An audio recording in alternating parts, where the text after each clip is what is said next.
말씀으로 하루 여는 복된 새벽에 하나님이 우리에게 주시는 귀한 말씀은 욥기서 34장 1절에서 4절까지 되겠습니다.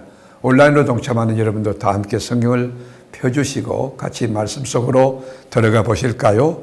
엘리후가 말하 이르되 지혜 있는 자들아 내 말을 들으며 지식 있는 자들아 내게 귀를 기울이라. 입이 음식물의 맛을 분별함 같이 귀가 말을 분별하나니 우리가 정의를 가려내고 무엇이 선한가 우리끼리 알아보자. 아멘.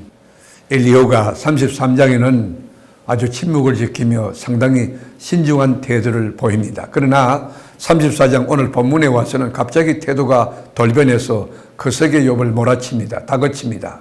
젊은 엘리후가 강력하게 이렇게 다그치는 이유는 욥이 고통 환난 가운데 있으면서도 자신이 이런 일을 겪을 만큼 잘못을 저지른 적이 없다는 일관된 자세, 태도 때문입니다. 욥은 자기 자신을 고소하는 자들의 목록을 어깨에 메고 왕관처럼 쓰고 왕자처럼 하나님께 당당히 나가서 따지겠다고 31장 36절에 말한 적이 있습니다. 욥은 자기가 처절한 고통을 받을 만한 잘못을 절대 저지른 적이 없다는 것에 한치의 양보도 없습니다. 욥이 엘리후에게 말한 적이 한 번도 없습니다. 욥이 엘리후를 상대한 적도 없습니다. 그러니까 욥과 직접 대면해서 말할 수 있는 처지는 아니었어요.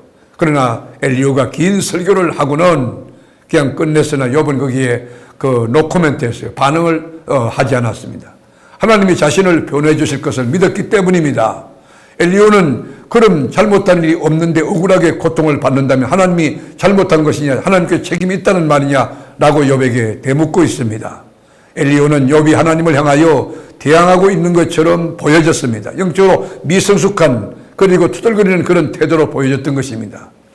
입이 음식물의 말을 분별함 같이 귀가 말을 분별해 볼 수 있다는 것이죠. 말을 들어보면 이게 하나님께 합당한 말인가, 또 마귀가 좋아하는 말인가, 사람을 살리고 세우는 말인가, 사람을 다치게 하고 힘들게 하는가, 관계를 깨뜨리는 말인가, 관계를 세우는 말인가 분별할 수 있다는 말이 되는 것입니다. 그러므로 우리가 상대방의 말을 끝까지 듣고 옳고 그름을 객관적으로 판단하는 능력을 성령과 말씀 가운데서 우리에게 깨우쳐 가야 할 것입니다.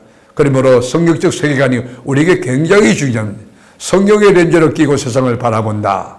그건 영적으로 건강한 사람만이 할 수 있는 일인데, 그런데 영안이 흐려지면, 여러분 영의 눈이 흐려지면 판단하기 어렵습니다. 사물과 그 물체를 볼 때에 잘못 판단할 수 있고 이 눈이 흐려지기 때문에 착시 효과도 일어나는 거 아닙니까? 그래서 우리가 영적인 건강을 유지하기 위하여 말씀을 읽고 묵상하고 성령 하나님께 엎드려 기도하는 것입니다.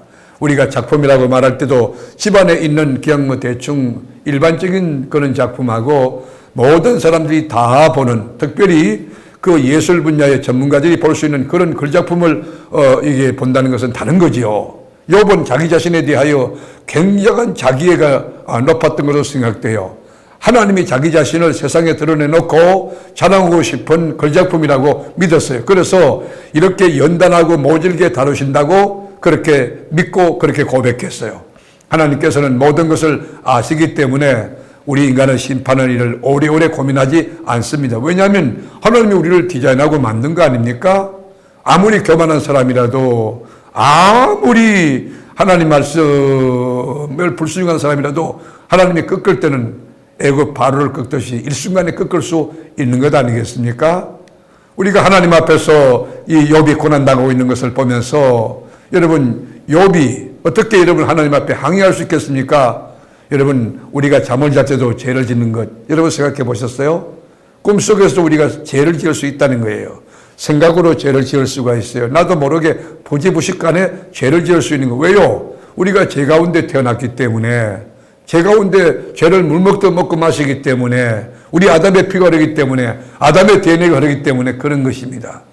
사랑하는 교회 여러분, 엘리후, 너 하나님 앞에 죄 때문에 이런 일을 당하지 않았는가? 욥은 그런 적이 없다고 반론을 펴는데, 저는 이 두 가지 이야기를 다 마음에 두고 들어야 된다고 생각하고 있습니다. 말씀을 하루 저는 복된 새벽, 사랑하는 교회 여러분, 이제 어젯밤에도 주님의 품 안에서 주님과 함께 말씀을 묵상하며 찬송하며 기도로 마무리하고 주님 품 안에서 주무셨겠지만 혹시라도 내 생각 중에 주님 앞에 범죄하는 것이 없는가를 자기를 돌이켜 성찰하면서 오늘도 의롭고 착한 하나님의 사람으로 순례길을 멋지게 행복하게 걸어가는 승리자들이 다 됐을 수 있기를 주님의 이름으로 축복합니다. 기도하겠습니다. 주님, 우리가 바르게 산다고 하지만, 의롭게 산다고 하지만 돌이켜보면 생각한 것이 허망한 데 넘어졌고 하나님의 뜻을 어겼던 것이 많이 있습니다. 부족한 저희를 불쌍히 여겨서 진리와 성령으로 이끄셔서 하나님의 뜻에 합당하게 주님의 백성답게 거룩하고 의롭고 구별되고 성결하게 살아가는 능력과 힘과 지혜를 허락하여 주시옵소서. 오늘도 넉넉하게 성립케 하실 우리 주님의 성으로 송축하며 살아계신 예수님의 이름으로 기도드립니다. 아멘.